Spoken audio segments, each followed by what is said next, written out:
श्रीमद्भागवत महापुराणं चतुर्थस्कन्धः अथ 39ोऽध्यायः நான்காவது ஸ்கந்தம் 29வது அத்தியாயம் புரஞ்சன சரிதத்தின் உண்மை விளக்கம். प्राचीनबर्हिरुवाच भगवंस्तेव चोऽस्माभिर्न सम्यक् अवगम्यते कवयस्तद्विजानन्ति न वयं कर्म मोहिताः. नारद उवाच पुरुषं पुरञ्जनं विद्यात् यद्व्यनक्त्यात्मनः पुरम् एकद्वित्रिचतुष्पादं बहुपादमपादकं यो विज्ञाता हृदस्तस्य पुरुषस्य सखेश्वरः यन्न विज्ञायते बुम्भिर्नामभिर्वा क्रियागुणैः यदा जिगृक्षन् पुरुषः कात्स्न्येन प्रकृतेर्गुणात् नवद्वारं द्विहस्ताङ्घ्रिं तत्रामनुतसाद्विति बुद्धिं तु प्रमदां विद्यात् ममाहमिति यत्कृतं यामधिष्ठाय देहेऽस्मिन् पुमान् भुङ्क्ते क्षभिर्गुणान् सखाय इन्द्रियगणा ज्ञानं कर्मं च यत्कृतं सख्यस्तद्वृत्तयः प्राणः पञ्चवृत्तिर्यथोरगः बृहत्फलं मनो विद्यात् उभयेन्द्रियनायकं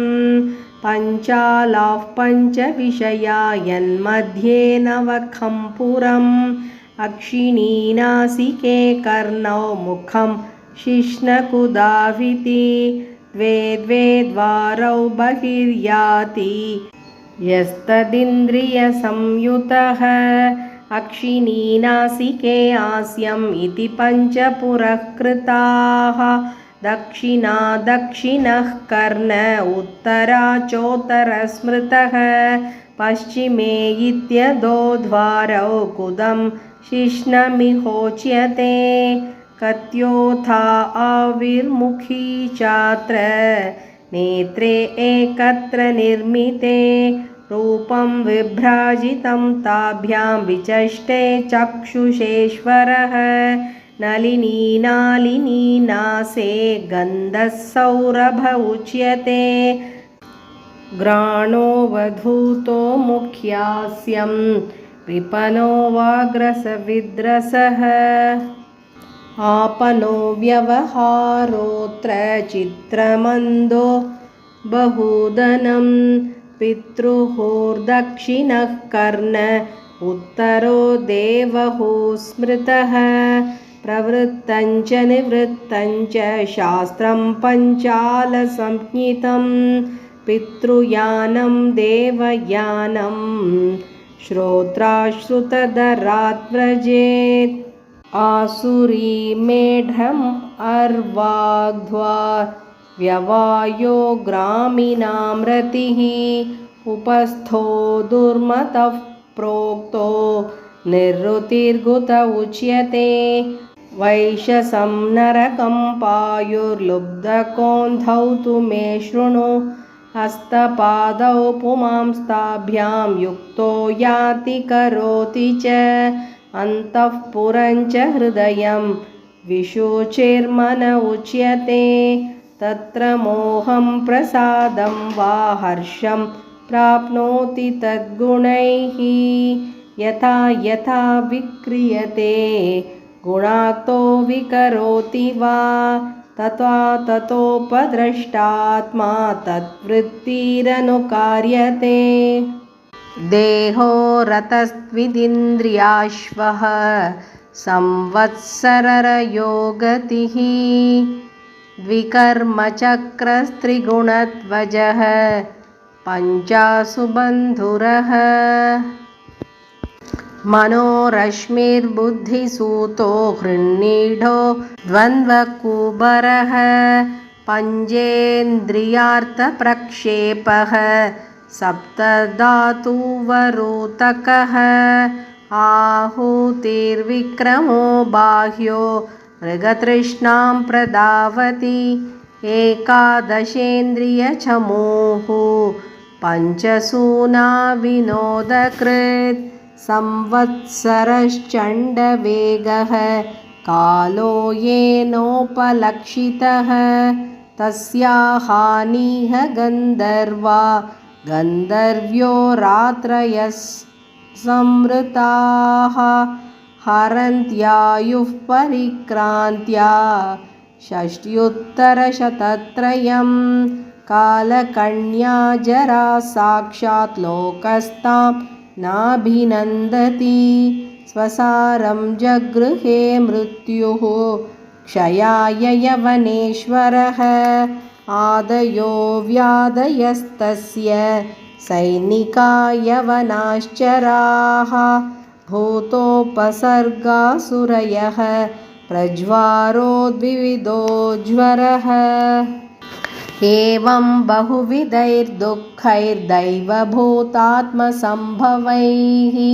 क्लिश्यमानः शतं वर्षं देहे देहितमोवृतः प्राणेन्द्रियमनोधर्मान् आत्मन्यद्यस्य निर्गुणः शेते कामलवान् ध्यायन् ममाहमिति कर्मकृत् यतात्मानमविज्ञाय भगवन्तं परं गुरुं पुरुषस्तु विसज्जेत गुणेषु प्रकृते स्वदृक् गुणाभिमानी सतदा कर्माणि कुरुते वशः शुक्लं कृष्णं लोहितं वा यथा कर्माभिजायते शुक्लात् प्रकाशभूयिष्ठान् लोकानाप्नोति कर्हि चेत् दुःखोदर्कान् क्रियायासां तमःशोकोत्कटान् क्वचित् पुमान् क्वचिच्च स्त्री क्वचिन्नो भयमन्दधीः देवो मनुष्यस्तिर्यग्वा यथा कर्मगुणं भवः क्षुत्परीतो यथा दीनः सारमेयो गृहं गृहं चरन् विन्दति यद्दिष्टं दण्डमोदनमेव वा तथा कामाशयो जीव उच्चावचपता भ्रमन्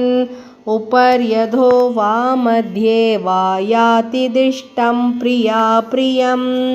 दुःखेष्वेकतरेणापि दैवभूतात्महेतुषु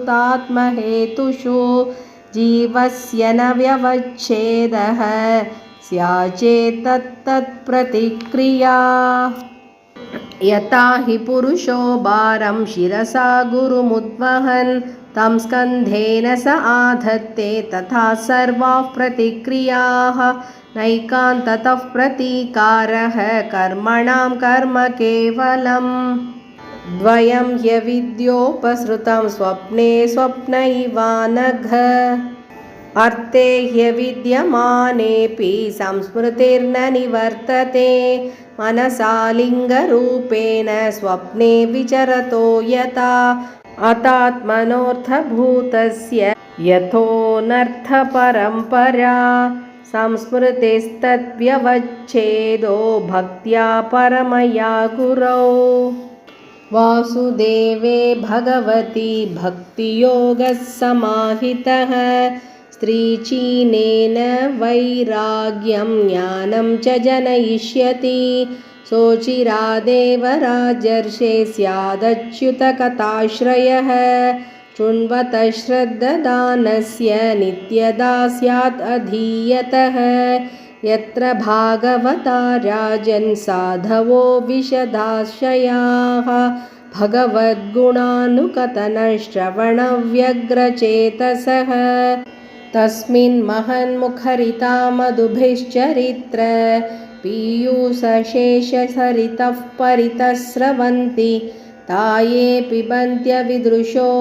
नृपगाढकर्णैस्तानस्पृशन्त्यशनदृड्भयशोकमोहाः एतैरुपद्रुतो नित्यं जीवलोकस्वभावजैः न करोति हरेर्नूनं कथामृतनिधौ रतिं प्रजापतिपतिः साक्षात् भगवान् गिरिशो मनुः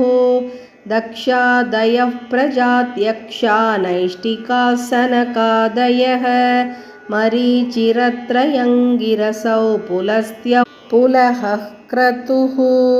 भृगुर्वसिष्ठ इत्येतमदन्ता ब्रह्मवादिनः अद्यापि वाचस्पतयस्तपो विद्यासमाधिभिः पश्यन्तोऽपि न पश्यन्ति पश्यन्तं परमेश्वरं शब्दब्रह्मणि दुष्पारे चरन्त उर्विस्तरे मन्त्रलिङ्गैर्व्यवच्छिन्नं भजन्तो न विदुः परं यदा यमनुगृह्णाति भगवान् आत्मभावितः स जगाति मतिं लोके वेदे च परिनिष्ठितां तस्मात् कर्मसु बर्हिष्मन् अज्ञानात् अर्थकाशिषु मार्थदृष्टिं कृताश्रोत्रस्पर्शिषु अस्पृष्टवस्तुषु स्वं लोकं न विदुस्ते वै यत्र देवो जनार्दनः आहुर्धूम्रधियो वेदं सकर्मकमतद्वितः आस्तीर्यदर्भैः प्रागग्रैः कात्स्न्येन क्षितिमण्डलं स्तब्धो बृहद्वधान्मानि कर्मणा वैशि यत्परं तत्कर्म हरितोषं यत्सा विद्या तन्मतिर्यया हरिर्देहभृतामात्मा स्वयं प्रकृतिरीश्वरः तत्पादमूलं शरणं यतः क्षेमो नृणामिह स वै प्रियतमश्चात्मा यतो न भयमन्वपि इति वेद स वै विद्वान् यो विद्वान् स गुरुर्हरिः नारद उवाच प्रश्न एवं हि संच्छिन्नो भवतः पुरुषर्षभ अत्र मे वदतो गुह्यं निशामय सुनिश्चितं क्षुद्रञ्चरं सुमनसां शरणे मिथित्वा रक्तं षडङ्घ्रिगणसामसुलुब्धकर्णम् अग्रे वृखानस्तुतृपो विगणय्य यान्तं पृष्ठे मृगं मृगयलुब्धकपानभिन्नम् अस्यार्थः सुमनस्सधर्मणां स्त्रीणां शरण आश्रमे पुष्पमधुगन्धवत्क्षुद्रतमं काम्यकर्मविपागजं कामसुखलवं जैव्यौपस्थ्यादिविचिन्वन्तं मिथुनीभूय तदपि निवेशितमनसं षडङ्घ्रिगणसामगीतवद्इति वदात्मन आयुर्हृदोहोरात्रान्तान् काललवविशेषान् अविगणय्य गृहेषु विहरन्तं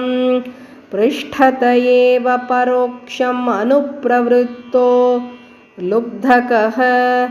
कृतान्तोऽन्तशरेण यमिह परा विद्यति तमिमम् आत्मानमहो राजन् भिन्नहृदयं द्रष्टुमर्हसीति सत्वं विचक्ष्य मृगचेष्टितमात्मनोऽन्तश्चित्तं नियश्च हृदि कर्णधुनीं च सित्ते जह्यङ्गनाश्रमम् असत्तमयूतगाथं प्रीणीहि हंसशरणं विरमक्रमेण राजोवाच श्रुतमन्वीक्षितं ब्रह्मन् भगवान् यदभाषत नैतज्जानन्त्युपाध्याया किं न ब्रूयुर्विदुर्यति संशयोऽत्र तु मे विप्र सञ्चिन्नस्तत्कृतो महान् ऋषयोऽपि हि मुह्यन्ति यत्र नेन्द्रियवृत्तयः कर्मण्यारभते येन पुमानिह विहाय तम् अमूत्राण्येन देहेन जुष्टानि स यदश्नुते इति वेदविदां वादः श्रूयते तत्र तत्रः कर्म यत्क्रियते प्रोक्तं परोक्षं न प्रकाशते। नारद उवाच येनैवारभते कर्म तेनैवामुत्र तत्पुमान् भुङ्क्ते ह्यव्यवधानेन लिङ्गेन मनसा स्वयं शयानमिममुत्सृज्य श्वसन्तं पुरुषो यथा कर्मात्मन्याहितं भुङ्क्ते तादृशेनेतरेण वा ममैते मनसा यद्यदसावहमिति ब्रुवन् गृह्णीयात् तत्पुमान् राधं कर्म येन पुनर्भवः यथानुमीयते चित्तम् उभयैरिन्द्रियैहितैः एवं प्राग्देहजं कर्म लक्ष्यते चित्तवृत्तिभिः नानुभूतं क्वचानेन देहेनादृष्टमश्रुतं कदाचित् उपलभ्येत यद्रूपं यादृगात्मनि तेनास्य तादृशं राजन् लिङ्गिनो देहसम्भवं श्रद्धस्वान्ननुभूतोऽर्थो न मनस्प्रष्टुमर्हति मन एव मनुष्यस्य पूर्वरूपाणि शंसति भविष्यतश्च भद्रं ते तथैव न भविष्यतः अदृष्टमश्रुतं चात्र क्वचिन्मनसि दृश्यते यथा तथानुमन्तव्यं देशकालक्रियाश्रयं सर्वे क्रमानुरोधेन मनसीदेन्द्रियगोचराः आयान्ति वर्गशो यान्ति सर्वे समनसो जनाः सत्वैकनिष्ठे मनसि भगवत्पार्श्ववर्तिनि तमश्चन्द्रमसि वेदम् उपरज्यावभासते नाहं ममेति भावोऽयं पुरुषे व्यवधीयते यावद्बुद्धिमनोक्षार्थ गुणव्यूहो ह्यनादिमान् सुप्तिमूर्छोपतापेषु प्राणायनविगादतः नेहतेऽहमिति ज्ञानं मृत्युप्रज्वारयोरपि गर्भे बाल्येऽप्यपौष्कल्यात् एकादशविधं तदा लिङ्गं न दृश्यते यूनः गुह्वां चन्द्रमसो यथा अर्थे ह्यविद्यमानेऽपि संस्मृतिर्न निवर्तते ध्यायतो विषयानस्य स्वप्नेन तागमो यथा एवं पञ्चविधं लिङ्गं त्रिवृत् षोडश विस्तृतम्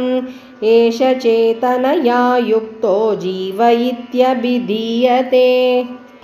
अनेन पुरुषो देहानुपादत्ते विमुञ्चति हर्षं शोकं भयं दुःखं सुखं चानेन विन्दति यथा तृणजलूकेयं नापयात्यपयाति च न त्यजेन्म्रियमाणोऽपि प्राग्देहाभिमतिं जनः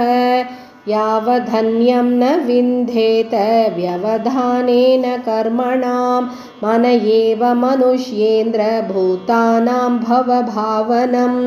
यदाक्षैश्चरितान् ध्यायन् कर्माण्याचिनुते सकृत् सति कर्मण्यविद्यायां बन्धः कर्मण्यनात्मनः अतस्ततभवादार्थं भज सर्वात्मना हरिं पश्यन् तदात्मकं विश्वं स्थित्युत्पत्त्यप्ययायतः मैत्रेय उवाच भागवतमुख्यो भगवान् नारदो हंसयोर्गतिं प्रदर्श्य ह्यमुमामन्त्र्य सिद्धलोकं ततो गमत् प्राचीनबर्हिराजर्षिः प्रजासर्गाभिरक्षणे आदिश्य पुत्रानगमत् तपसे कपिलाश्रमम् तत्रैकाग्रमना वीरो गोविन्दचरणाम्भुजं विमुक्तसङ्घोऽनुभजन् भक्त्या तत्साम्यतामगात् एतदत्यात्मपारोक्ष्यं गीतं देवर्षिणा नग यश्रावयेद्य शृणुयात् स लिङ्गेन विमुच्यते एतन्मुकुन्द यशसा भुवनं पुनानं देवर्षिवर्यमुखनिःसृतमात्मशौचं यकीर्त्यमानमधिगच्छति पारमेष्ट्यं नास्मिन् भवे भ्रमति मुक्तसमस्तबन्धः अध्यात्मपारोक्ष्यमिदं मयाधिगतमद्भुतम् एवं स्त्रियाश्रमः पुंसश्चिन्नो मुत्र च संशयः इति श्रीमद्भागवते महापुराणे पारमहंस्यां संहितायां चतुर्थस्कन्धे प्राचीनबर्हिर्नारदसंवादो नाम 39. हरे नमः हरे नमः हरे नमः। गोपिका जीवनस्मरणं गोविन्द गोविन्द।